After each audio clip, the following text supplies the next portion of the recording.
Nicky Larson, anime culte diffusé à l'époque du Club Dorothée et disponible sur ADN et Mighty F1, nous a gratifié d'une VF pas piqué des hannetons. Mais c'était quoi cette manie de parler de restaurants végétariens?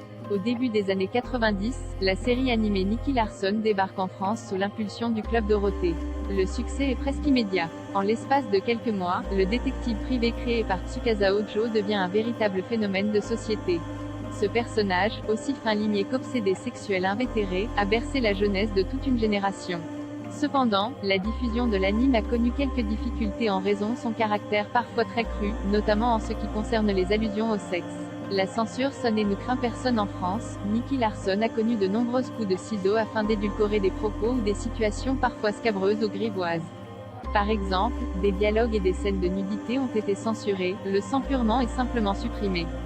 Des séquences avec Laura se déguisant en homme ont aussi subi le même sort. À l'époque, TF1 préférait avoir recours à la censure pour préserver le jeune public des images violentes ou sexuelles. Malheureusement, les coupes étaient faites de manière bancale et certaines traductions demeuraient volontairement approximatives, rendant parfois difficile la compréhension de certains épisodes. Pourquoi des restaurants végétariens? Par exemple, Nicky Larson donnait souvent rendez-vous à de futures clientes dans Love Hotels.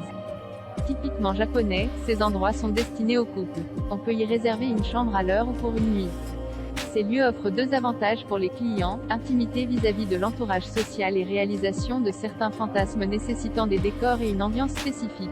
Afin de gommer le plus possible les allusions sexuelles inhérentes à ces séquences, la VF de l'anime a décidé de remplacer les Love Hotels par des restaurants végétariens.